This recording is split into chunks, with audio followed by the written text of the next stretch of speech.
म्हणून मी या पवित्र शिवनेरी गडाचं दर्शन घेऊ।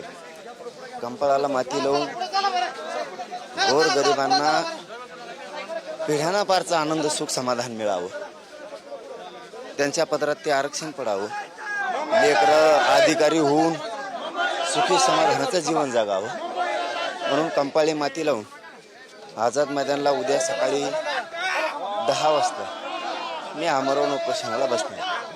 दादा, तुम्ही खरं तर उद्या आपण उपोषणाला बसणार आहात। आज आपण शिवनेरी गडावरती येतात ते, मात्र या आंदोलनाच्या समितीचे किंवा या आरक्षण समितीचे जे अध्यक्ष नव्याने आहेत विखे पाटील, हे म्हणतात की दादांकडनं किंवा मनोज जरांगेकडनं कोणती मागणी आली तर मी त्यांना भेटायला जाईल। मागणी आली तर म्हणजे मागण्या दिल्या 2 वर्ष झाले, आता कोणत्या मागण्या द्यायच्या? चर्चा करण्यासाठी ते नाही, आम्ही कशाला आमंत्रित करावं?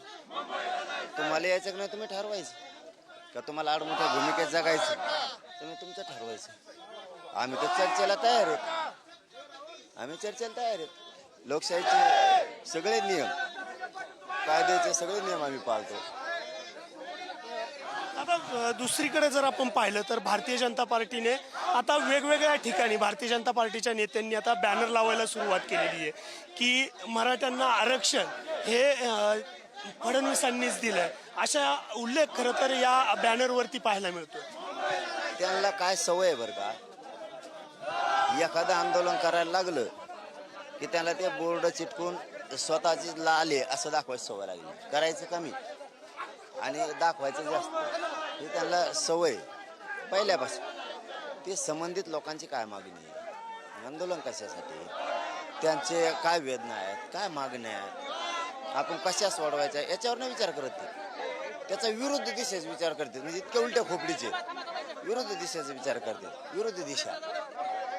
आपण एक मागितलं की वेगळंच सांगणार, आपण शेतकऱ्याचा विषय काढला का ते तिसरंच सांगणार आम्ही अमुक केलं, आपण ओबीसीचा विषय काढला की ते चौथंच काढणार। ही त्यांची सवय पहिल्यापासूनची। मराठ्यानं मागितलं की दुसरं म्हणणार, त्यामुळे आम्हाला ती आता कळून चुकले ते कसे आहेत। काय केलं नाही, काय केलं नाही मराठीसाठी, काय नाही केलं, आता करायची वेळ आली आता करा। आता नियमावलीत आपल्याला आंदोलनाला नियमावली घालून दिली, सगळे नियम पाळून करणार। एकंदरीत जर आपण पाहिलं तर मनोजदादा जरांगे पाटील आता हे शिवनेरी गडावरती छत्रपती शिवाजी महाराजांच्या जन्मभूमीचं दर्शन घेताना आणि पुढे मुंबईकडे मार्गस्थ होताना एकंदरीत पाहायला मिळेल। कॅमेरामॅन निखिलसह तुषार जरेकर, पुढारी न्यूज, किल्ले शिवनेरी। मनोज जरांगे पाटील हे शिवनेरी किल्ल्याकडे रवाना झालेले आहेत। शिवरायांना अभिवादन करतील आणि त्यानंतर ते मुंबईकडे कूच करतील।